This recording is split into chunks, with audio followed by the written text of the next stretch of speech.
나를 완전히 뒤바꿀 필요는 없다. 자존감이 손상된 사람은 가급적 무사히 인생을 흘려보낼 전략과 신념을 선택한다. 불안이라는 행성에서 영위하는 삶이란 가히 위험천만하다. 프롤로그에 등장한 주인공처럼 이들 다수가 이것 말고 다른 삶은 없다고 철석같이 믿는다. 그가 자신의 복면에 뿌듯해하듯이 그들 중 일부는 자신의 전략이나 언제 있을지 모를 공격에 잔뜩 예민하게 벼려놓은 촉각, 늘 반응할 준비가 되어 있는 명민한 주의력을 자랑스러워한다. 도리어 자긍심을 가진 사람을 보고 생각 없고 잘난 척한다고 믿는다. 이들에게는 상처받지 않고 어떻게든 살아남으려고 체득한 전략이 삶에서 필요 불가결한 나침반이자 방패이다. 나는 이들의 방어막을 빼앗거나 자부심을 깎아내릴 생각은 없다. 이들은 어릴 때부터 그런 전략이 효과적인, 심지어 생존하기 위해 그 전략이 꼭 필요한 환경에서 자랐다. 이들이 틀렸다고 주장하려는 것도 아니다. 염세주의와 불신은 신뢰와 낙천주의보다 현실적이면서 유리한 부분도 분명히 있다. 게다가 주변 환경과 위험 요소를 지각하고 판단하는 능력이 인간이 가진 유일한 안전장치라는 것을 감안한다면 이들의 전략은 실제로 유효하다. 그런데 그런 자명한 근거를 두고 바깥 세상은 당신이 걱정하는 것처럼 위험하지 않아요 라고 떠드는 소리를 왜 믿어야 하는가? 지금까지 당신이 살면서 실제로 얻은 경험은 그와 정반대 신호를 보내고 있는데 말이다. 사람은 자신이 오랜 시간 유지한 신념이나 보호 기능에 문제가 있다고 인지하면 가장 먼저 불안부터 느낀다. 예컨대 지금껏 잘못 보고 잘못 판단했다는 걸 깨닫게 되면 불안해지는 것이다.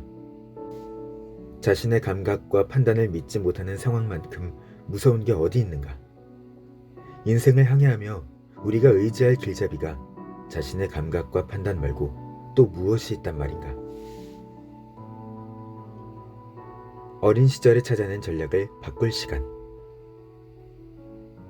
그럼에도 불구하고 자신에게 원래 있던 신념과 자기보호 체계를 흔들 각오를 했다면 그것 대신 사용할 만한 새로운 신념과 전략을 마련해야 한다. 그렇지 않으면 내가 의지하고 비빌 언덕이 어디에도 없기 때문이다. 다만 이런 변화는 두려움을 동반한다. 더구나 그 두려움의 크기 또한 대부분 엄청나기 때문에 사람들은 차라리 그냥 과거에 머물러 있고 싶어 한다. 적어도 예전의 삶은 익숙하다. 그것이 최적의 상황도 아니고 고충을 감수해야 하지만 멋모르고 변화를 감행했다가 더 잘못되면 큰일 아닌가. 나는 약점투성이이고 어떻게든 빈틈없이 나를 지켜야 한다.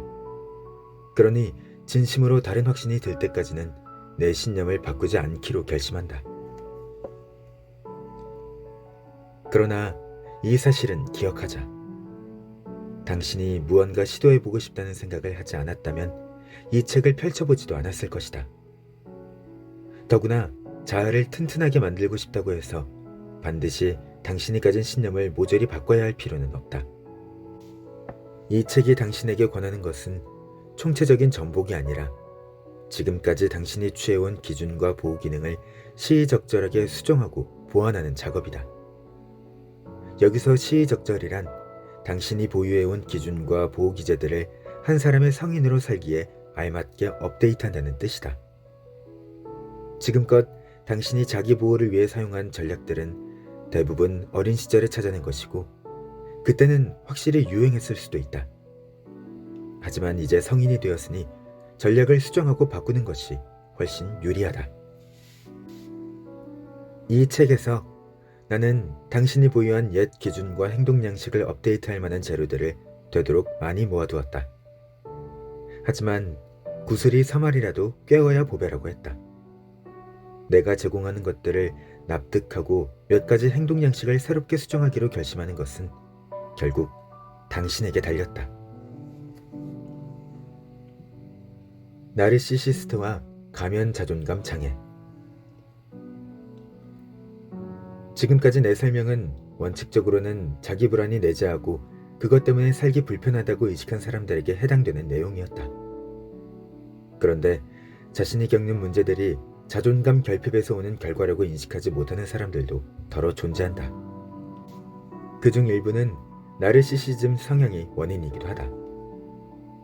만약 나르시시스트가 아니라면 스스로를 보는 시각에 한두 가지 맹점이 존재하지만 자기 삶을 대부분 만족스럽게 여기는 경우다. 이런 유형에 속하는 사람들은 본인이 자긍심이 강하다고 느끼며 앞서 열거한 문제들을 거의 느끼지 않는다. 하지만 현상적으로는 공황발작, 대인 문제, 간헐적인 내면의 불안 등 여러 가지 문제 때문에 불편을 느낀다. 그러면서 이 불안과 문제가 다 어디서 오는지 몰라 어쩔 줄 모른다.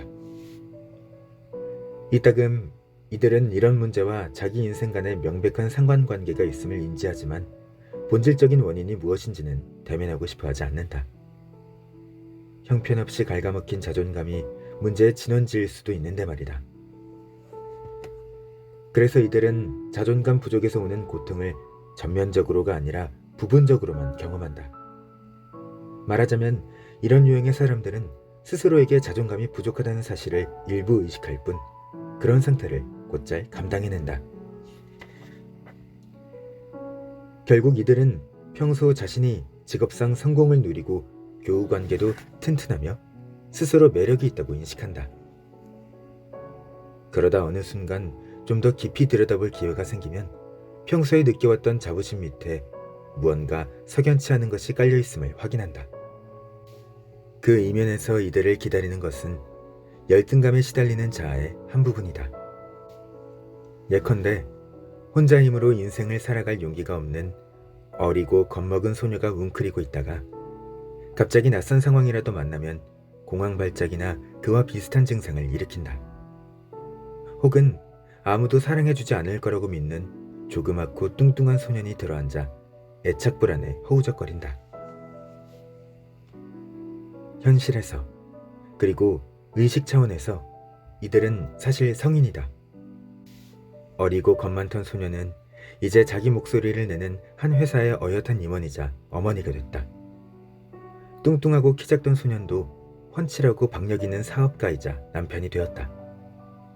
남자는 꾸준히 운동도 하고 일에 매달리면서 소년을 의식 속에서 몰아내버렸다.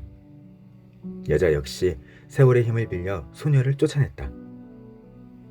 그러나 소년과 소녀는 여전히 그들 마음 깊은 곳에 살면서 무의식에서 힘을 발휘하여 때때로 공황장애를 불러일으키고 애착불안을 조성한다. 이 두 가지 증상은 대표적인 예시에 불과하다. 앞서 말했듯이 자존감 문제에서 거의 모든 심리적 문제가 파생되므로 더 많은 일들이 일어날 수 있다. 이런 유형의 사람을 가리켜 가면 자존감 장애라고 부른다. 나르시시스트 유형은 자존감이 근본적으로 허약한 경우에 속하는 반면 가면 자존감 장애는 부분적으로만 자존감 결핍이 드러나는 사람들에게서 발견된다. 나르시시스트가 내보이는 자신감은 자기 기만에서 비롯되지만 부분적으로 자존감 결핍이 드러나는 이들이 느끼는 건강한 자신감은 가짜가 아니다. 그래서 가면 자존감 장애를 가진 경우 자신의 심리 안에 여러 가지 문제를 야기하는 한 부분을 발견하지 못하는 맹점을 갖게 된다. 만약 이 유형의 사람이 그 사실을 알아차리기만 하면 그 다음 단계로 나아가는 작업도 가능하다. 다행히 이 책에는 그런 이들을 도울 도구가 충분히 마련되어 있다.